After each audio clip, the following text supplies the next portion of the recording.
A Receita Federal divulgou nesta quinta-feira que a carga tributária aqui no Brasil alcançou um novo recorde, exatos 35,31% do PIB.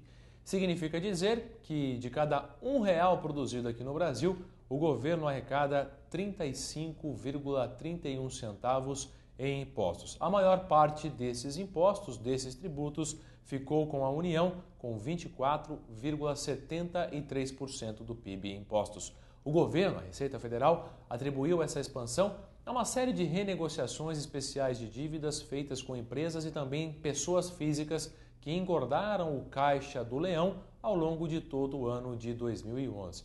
Mas esse é um mero detalhe. 33, 34, 35 ou 36% do PIB são níveis elevadíssimos de carga tributária para um país emergente como o Brasil. Esses níveis estão próximos de países desenvolvidos. É claro, os países realmente desenvolvidos, como por exemplo a Suécia, arrecadam muito mais do que o Brasil. A carga tributária em algumas dessas nações chega a entre 45% e até 50% do PIB. Mas não dá para comparar os serviços públicos que são oferecidos em países como, por exemplo, a própria Suécia, com os serviços públicos oferecidos aqui no Brasil.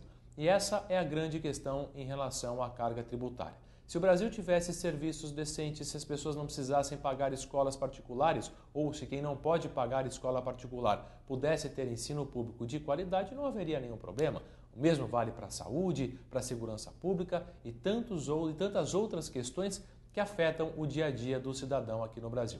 O grande problema nessa história toda é que a carga é alta, todo mundo reconhece que ela é alta, o governo arrecada demais, só que ninguém quer fazer a reforma tributária.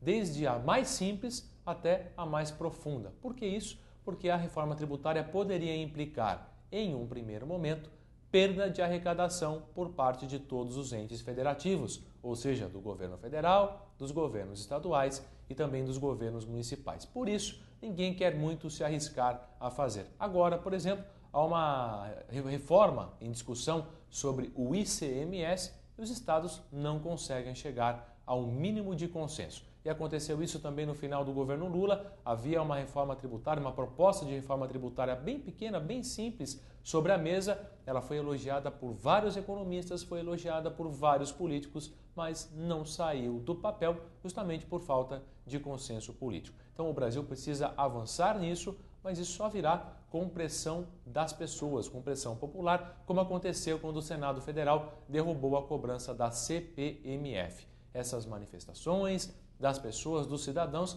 elas devem se ampliar, porque, caso contrário, todos os entes federativos, todas as esferas de governo não vão se sentir suficientemente pressionadas para correr esse risco de, ao menos num primeiro momento, perder a arrecadação em algum tipo de reforma tributária.